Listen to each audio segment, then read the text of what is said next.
इंद्रदेव ने आवाज लगाई हर हर, फिर भी शिव जी के नेत्र नहीं खुले।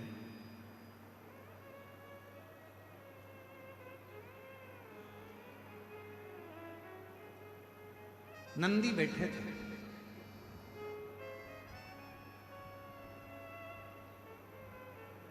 और नंदी को बैठा हुआ देखकर, नंदी बैठे थे, इंद्रदेव ने प्रणाम किया है नंदी,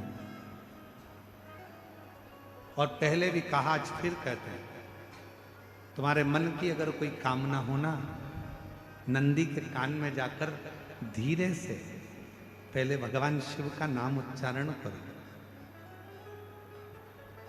ओम नमः शिवाय बोलो तो ओम नमः शिवाय, नमः शिवाय बोलो तो नमः शिवाय, श्री शिवाय नमस्तुभ्यम बोलो तो श्री शिवाय नमस्तुभ्यम। नंदी के कान में कैसे कहना चाहिए आप लोगों को मालूम है? नंदी के कानों में कहने के लिए दुर्वा का भाग रखा जाता है अपने हाथ में, और दुर्वा के भाग को अपनी हथेली में हाथ में रखकर फिर नंदी के कानों के पास में जाकर धीरे से कहा जाता है, श्री शिवाय नमस्तुभ्यम, श्री शिवाय नमस्तुभ्यम। नंदी से अपने मन की कामना, बाबा हे नंदीश्वर, आपके हृदय में, आपकी दृष्टि में शिव समाये हैं। बाबा बहुत दुखी हूं, बहुत तकलीफ में, बहुत बड़ी कष्ट में। बाबा मेरे कष्ट को शिवजी तक पहुंचाओ ना, मेरे दुख को मिटाओ ना। बाबा अपनी दुख, अपना कष्ट नंदी के कान में कहकर, दुर्वा को नंदी के सामने देकर वहां से चल दीजिए। मेरा देव अधिदेव महादेव 3 महीने के अंदर आपकी वो अर्जी स्वीकार जरूर। एक दुर्वा का भाग और नंदी के कानों में कहा गया शब्द जीवन का एक आनंद दे।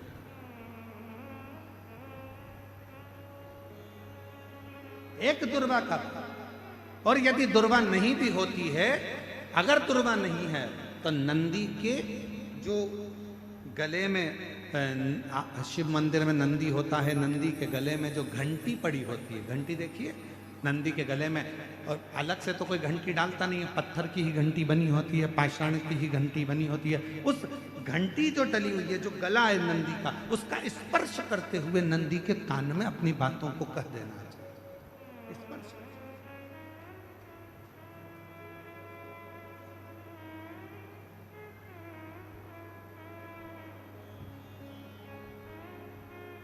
जब हम अपनी मन की कामना भगवान नंदीश्वर को कहते हैं, दिल से प्रार्थना करते हैं, वो सुनते हैं। हृदय की तरंग। नंदी,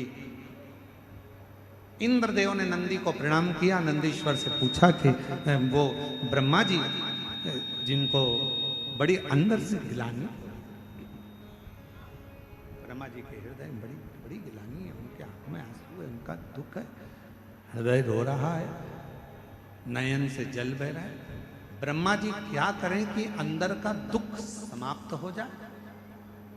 नंदी ने कहा, ब्रह्मदेव से कहिए कि त्रिवेणी का जो संगम है शिवजी को प्रिय है, गंगा यमुना सरस्वती का संगम प्रयागराज, उस तीर्थ में जाएं और ब्रह्म तीर्थ के रूप में उसको निर्मित कर कर उस पर यज्ञ किया प्रारंभ। शिव जी को राजी करने के लिए ब्रह्मा जी ने यज्ञ की रचना करना प्रारंभ करा। गंगा यमुना सरस्वती के तट पर, मां गंगा यमुना सरस्वती के तट पर पहुंच गए, यज्ञ की रचना हुई, यज्ञ प्रारंभ होने की तैयारी हुई। विचार करा गया कि किसका यज्ञ करें, किसको प्रसन्न करें, किससे विनती करें, यज्ञ किसका होगा। तब ब्रह्मा जी ने देवताओं से पूछा, देवता कुछ बोले नहीं। भगवान नारायण से पूछा, नारायण कुछ नहीं बोले। तो ब्रह्मा जी के मन में भाव आया, मैं अपने पुत्र देवर्षि नारद से पूछता हूँ यज्ञ किसका करा जाए। देवर्षि नारद ने अपने मन में भाव रखा तो अपने भांजे पर्वत मुनि से पूछा। पर्वत मुनि ने जाकर सीधे तुमरुका जी से पूछा कि ब्रह्मा जी यज्ञ करना चाहते हैं, कौन सा यज्ञ करें। पर्वत मुनि के बात सुनकर तुमरुका जी ने अपने मुख से कह दिया कि ब्रह्मा जी से कहो कि रुद्र को प्रसन्न करने के लिए, शिव को प्रसन्न करने के लिए कोई युद्ध, रुद्र यज्ञ का एक आनंदमय रूप धारण किया। महाराज, पृथ्वी पर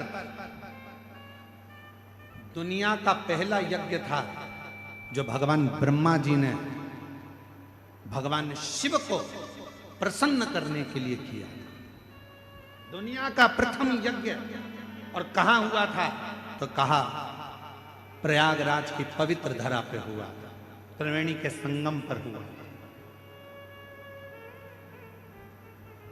अब ब्रह्मा जी यज्ञ करने को तो तैयार हो गए, पर रुद्र को प्रसन्न करने के लिए शंकर का होना जरूरी है। शिव जी तो समाधि में लीन है, शंकर का प्रतिबिंब कुछ रखा जाएगा। ब्रह्मा जी चले गए कैलाश, कैलाश पर जाकर देखा तो भगवान शिव तो समाधि में लीन थे। शंकर भगवान का प्रतिबिंब किसको लेकर जाऊं? तब मां पार्वती जी जिस शिवलिंग की पूजन करती थी, माता पार्वती जी जिस शिवलिंग की आराधना करती थी, शंकर का प्रतिबिंब मानकर मां जगत जननी जगदम्बा अम्बा पार्वती जिस शिवलिंग का पूजन करती थी, उसी शिवलिंग को ब्रह्मा जी जाकर विनय करने लगे, निवेदन करने लगे, मां बाबा तो समाधि में लीन है, आप हमको ये शिवलिंग दे दीजिए। पार्वती जी ने कहा, ये तो वो शिवलिंग है जिसकी आराधना मैं करती हूँ, जिसकी साधना मैं करती हूँ, जिसकी पूजन मैं करती हूँ, और आप वो शिवलिंग मांग रहे हैं।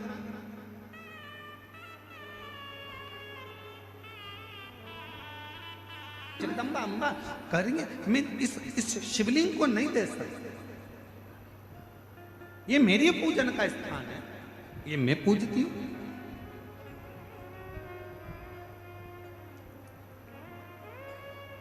ए मेरी जीजियों,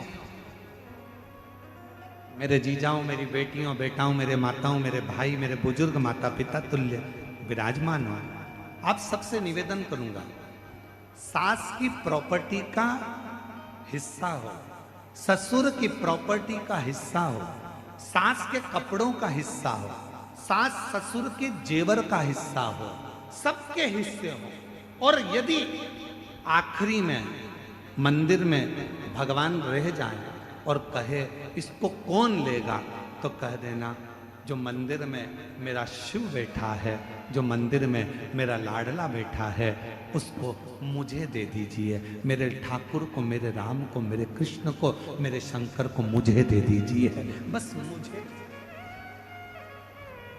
लोग कहते हैं कि मंदिर में, लोग कहते हैं हमारे यहाँ महाराज जी ऐसा मंदिर है, हमारे गांव में ऐसा मंदिर है, 100 साल पुराना है, हमारे गांव में मंदिर है 50 साल पुराना है, हमारे गांव में मंदिर है 30 साल पुराना है। बोलो बोलो, बोलते कि नहीं बोलते? अरे जम के तो बोलो। लोग कहते हैं हमारे यहाँ मंदिर 50 साल पुराना, हमारे यहाँ मंदिर 80 साल पुराना, हमारे यहाँ मंदिर 500 साल पुराना। मेरा निवेदन है, तुम उस मंदिर को देखने के लिए जाते हो, दर्शन के लिए जाते हो कि ये 50 साल पुराना है, 60 साल पुराना है, 100 साल पुराना है। उसी तरह जैसे पुराना मंदिर प्रसिद्धि का केंद्र होता है, कुछ बर देने वाला होता है, उसी तरह हमारे घर में हमारे सास के हाथ के, ससुर के हाथ के, उनकी सास के हाथ के, उनके ससुर के हाथ के, घर में जो लड्डू गोपाल होते हैं, जो शंकर जी होते हैं, जो गणेश जी की मूर्ति होती है, जो हमारे घर में भगवान होते हैं, वो भी 100, 150, 200 साल पुराने होते हैं। यदि वो हमको प्राप्त हो जाए और हम उनकी पूजन करना प्रारंभ कर दें, तो वो भी हमें वर देना प्रारंभ कर देंगे, वर देना। पर आजकल एक नया फैशन हो गया, एक गुरुजी हमारे घर में तो छोटे से भगवान हैं, इसलिए हम बड़े लाएंगे।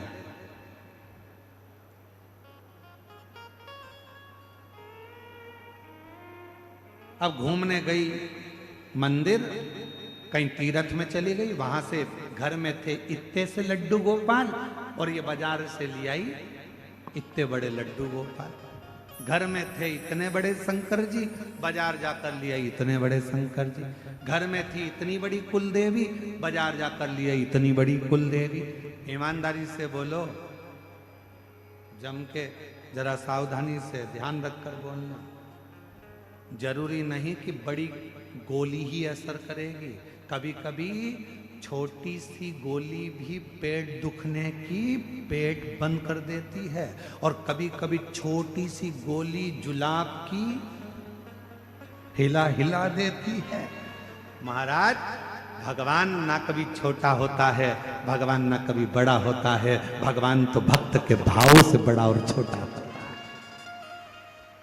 भाव शिव भक्तों के, और कितना सुंदर कड़प डाकू मुंह में पानी भरकर शंकर जी पर फेंक रहा है और शिव जी मुस्कुरा रहे हैं। कड़प डाकू पशु मार मांस लाकर भोग रख दिया, शिव मुस्कुरा रहे हैं। कड़प डाकू पांव से भगवान के पास रखे हुए पुष्प को हटा रहा है, शिव जी प्रसन्न हो रहे हैं। भगत डमरू वाले के, भगवान शिव के भक्त, भगवान शंकर के भक्त कड़प अलमस्त है। के पेड़ पर हिरण को ढूंढ रहा है, साधने के लिए, मारने के लिए तैयार खड़ा है, और छाजल में से पानी नीचे गिर रहा है शंकर के ऊपर। पांव से छाजल हिल रही है और पानी नीचे गिर रहा है। लोग कहते हैं शिव पर पांव का पानी, लोग कहते हैं ऐसा पानी, लोग कहते वैसा पानी। मेरा शंकर मुस्कुरा रहा है। लो, सुन लो ए छत्तीसगढ़ वालों, और सुन लो सारे संसार वालों, भगवान को रिझाने के लिए आडंबर नहीं, दिखावा नहीं, भगवान को रिझाने के लिए तो केवल तुम्हारा शुद्ध भाव, निर्मल मन, सो मोहि पावा, और मोहि छल छिद्र कपट ना भावा। भगवान को केवल तुम्हारा शुद्ध भाव। भगत डमरू वाले के नित काशी में डोले, शिव को नंदी बोले। बड़ा कोई सुख नहीं है संसार में। ईमानदारी से बोलना, सुदामा जी क्या भगवान कृष्ण से कभी अपने पांव धुलवा सकते थे? ईमानदारी से बोलो, नहीं। क्या भगवान सुदामा जी के चरण धो सकते थे? नहीं।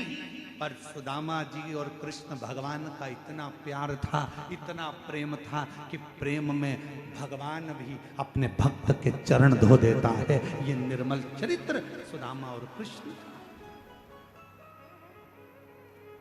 भगवान को अपना भाव चाहिए, केवल निर्मल मन, सो मोहि पावा। नहीं मुझे छल कपट छिद्र कुछ। आज मेरे तुलसीदास बाबा, जिन्होंने जनमानस को अपनी भाषा में, अवधी भाषा में, अपनी भाषा में, अवधी भाषा में रामचरितमानस संपूर्ण विश्व को दिया, ऐसे मेरे तुलसीदास बाबा के चरणों में, गोस्वामी तुलसीदास जी के चरणों को नमन करते हुए उनके जन्म महोत्सव की संपूर्ण विश्ववासियों को बहुत बहुत साधुवाद, बधाइयां दे, बधाई।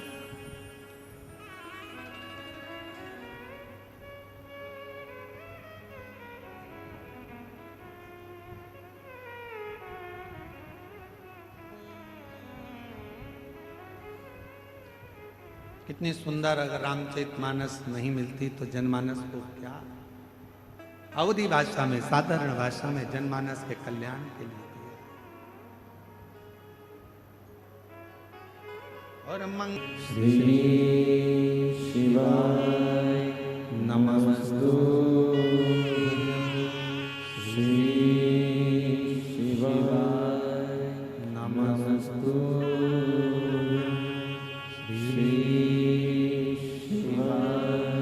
नमस्तु, भोला सब दुख का ओ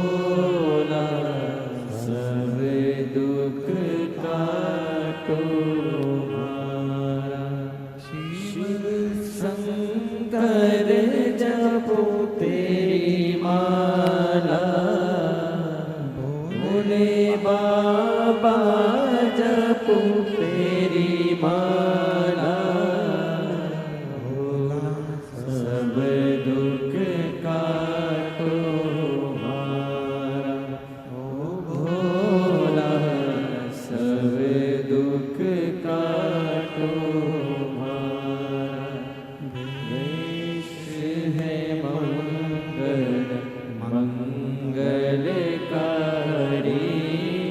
वेश है मंगल मंगलकारी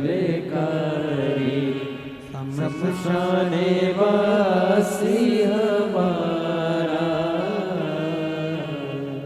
शमशाने वासी हमारा भोला सब दुख काटो हमारा ओ भोला सब दुख काटो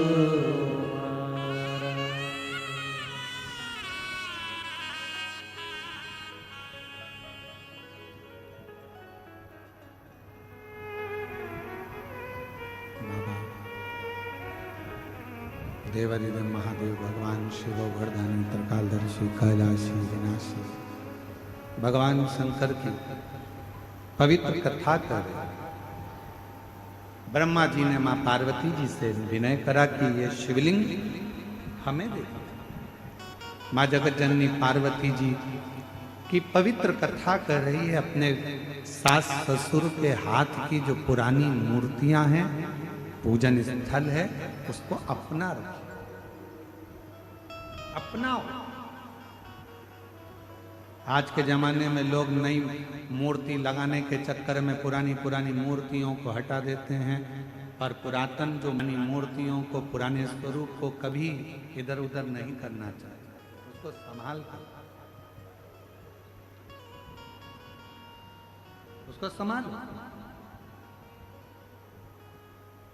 वो जीवन का एक आनंद देने वाला है। यहां तक शिव महापुराण की कथा कहती है, कोई 10-12 बार 15 बार 20 बार भी अगर कोई शिव महापुराण की कथा को श्रवण कर लेता है तो वो भी सिद्ध हो जाता है, सुन लेता है तो वो भी सिद्ध हो जाता है। शिव मंदिर जाने वाला, भगवान को एक लोटा जल चढ़ाने वाला अपने आप सिद्धता प्राप्त कर लेता है।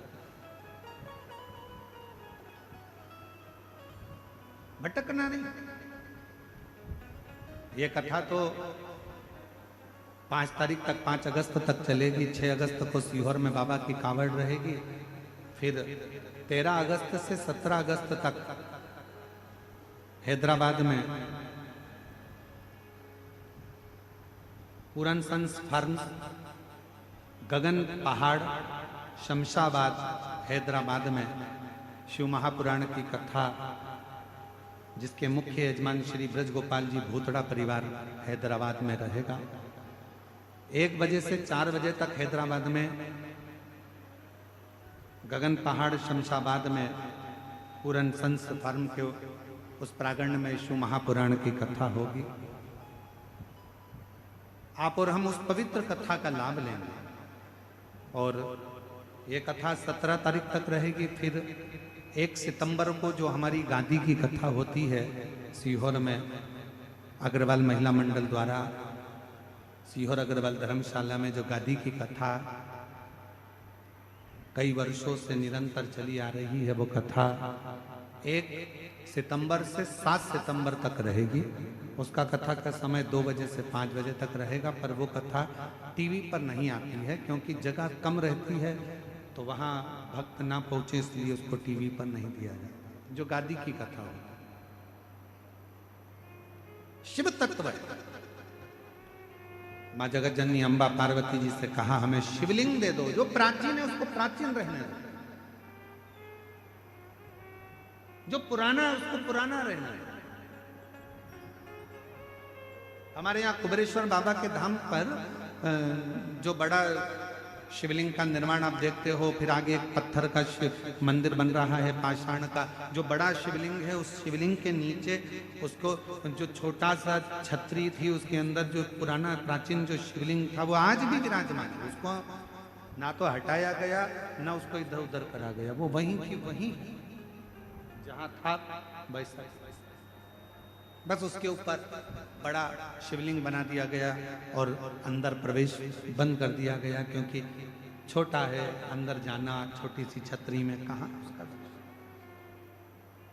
उसी को बाहर के रूप में, तो जो प्राचीन है उसको प्राचीन रहने दो, जो पुराना है उसको पुराना रहने दो, उसको बने। घर में अगर आपके मंदिर है, सास ससुर के हाथ की कोई मूर्तियां हैं, उनको रहने दो। ब्रह्मा जी ने हाथ जोड़कर मां पार्वती जी से निवेदन करा, ये शिवलिंग हमको दे दो। मां जगत जननी से बारंबार विनय करा, तो मां जगत जननी ने अपना शिवलिंग ब्रह्मा जी को दिया। ब्रह्मा जी शिवलिंग लेकर पहुंचे प्रयागराज की पवित्र धरा पर। यज्ञ के शुरू में ब्रह्मा जी का स्नान होना था और ब्रह्मा जी उस स्नान के लिए जाने लगे, तो शिवलिंग किसको दें? भगवान नारायण को दे दिए। भगवान नारायण को शिवलिंग दिया। इतनी देर में ब्रह्मा जी स्नान करने गए और भगवान नारायण ने उस शिवलिंग को पृथ्वी पर स्थापित कर दिया, रख दिया। जैसे ही भगवान नारायण ने शिवलिंग को रखा, ब्रह्मा जी उस शिवलिंग को मांगने लगे भगवान नारायण से, मैंने आपको शिवलिंग दिया था, वो कहाँ है? कहा वो तो भगवान विष्णु जी बोले कि मैंने तो रख दिया। इसको तो मैं यज्ञ में लेकर जाने वाला था, वहां स्थापना करने वाला था। ब्रह्मा जी भगवान शंकर के शिवलिंग को गले लगाकर उसको उठाने लगे, आंख से आंसू बहने लगे। नाथ, पहले भी गलती हो गई, मेरा शीश कट गया, अब गलती नहीं करूंगा प्रभु, आप मेरे साथ चलिए ना। भगवान का वो शंकर का प्रतिबिंब शिवलिंग ब्रह्मा जी के आंख के आंसू टपकता रहा और वो शिवलिंग भगवान का अभिषेक होता रहा। तभी मेरे देव अधिदेव महादेव उस शिवलिंग की साक्षी में प्रकट हो गए। मेरे शंकर ब्रह्मा, हे ब्रह्मा, हे ब्रह्मदेव, तुम इस शिवलिंग को उठाना चाहते हो पर यह अब उठेगा नहीं। ब्रह्मदेव, पूरी दुनिया में केवल एक ये शिवलिंग ऐसा है जो मेरी जगत जननी पार्वती जी जिसकी आराधना करती थी, वो शिवलिंग पार्वती के हाथ का तुम्हारे हाथ में आया। तुम्हारे हाथ से वो भगवान विष्णु जी के हाथ में आया। भगवान नारायण ने उसको यहां रखा और तुम्हारे अश्रु गिरने से ये सिद्ध हो गया, प्रतिष्ठित हो गया।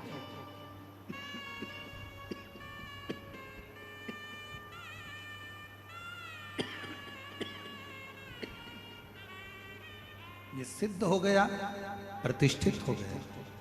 हे ब्रह्मदेव, कल्याण करने के लिए मैं शिव तुम्हारे द्वारा प्रतिष्ठित शिवलिंग में सदा विराजमान रहूंगा और इस शिवलिंग को तुमने प्रतिष्ठित करा, इसलिए तुम्हारे नाम से ये शिवलिंग जगत में पूजाएगा। इसका नाम ब्रह्मेश्वर महादेव होगा, जो संपूर्ण जगत का कल्याण। कभी प्रयागराज में जाएं,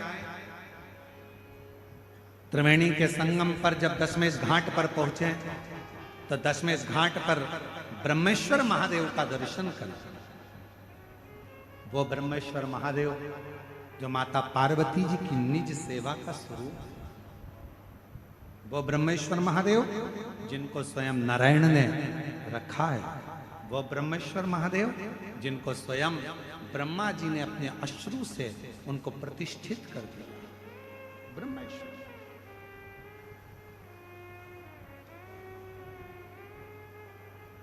शिव महापुराण की कथा कहती है, लिंग पुराण की कथा कहती है, कुर्म पुराण की कथा कहती है।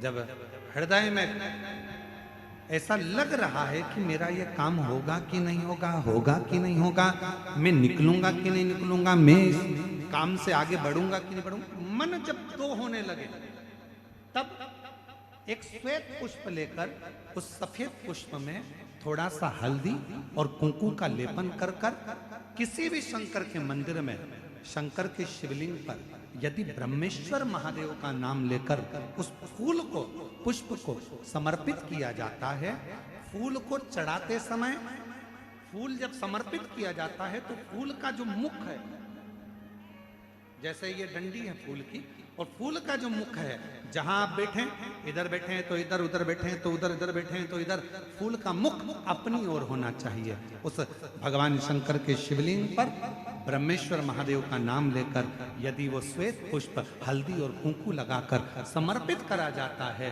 तो व्यक्ति का मन बार बार डामाडोल नहीं होता और वो एकाग्र चित्त होकर अपनी मंजिल तक पहुंच जाता है। वो ब्रह्मेश्वर महादेव। फिर से बोलो, कौन से महादेव? ब्रह्मेश्वर महादेव। प्रयागराज की पवित्र धरा पर दशमेश घाट पर आज भी ब्रह्मेश्वर महादेव विराजमान। अवश्य जान दर्शन। भगवान देवादिदेव महादेव का सुंदर आनंद हुआ। ब्रह्मा जी के सुंदर स्वरूप में अर्धनारीश्वर भगवान का दर्शन हो, ब्रह्मा विष्णु महेश का साक्षीकरण हो। आज कथा का द्वितीय दिवस यहाँ विराम की ओर जा रहा है। भगवान के सुंदर स्वरूप का दर्शन आप और हम कर रहे हैं और आनंद के साथ भगवान के अर्धनारीश्वर स्वरूप ब्रह्मा विष्णु महेश के आनंद भाव में करते हैं। बोल ब्रह्मेश्वर महादेव की, अर्धनारीश्वर भगवान की, हर हर महादेव। निवेदन रहेगा 13 अगस्त से 17 अगस्त तक 5 दिवसीय शिव महापुराण की कथा, जिसके आयोजक श्री ब्रज गोपाल जी भूतड़ा, भूतड़ा परिवार हैदराबाद। स्थान पूरन सन्स एंड फन, गगन पहाड़, शमशाबाद, हैदराबाद, तेलंगाना में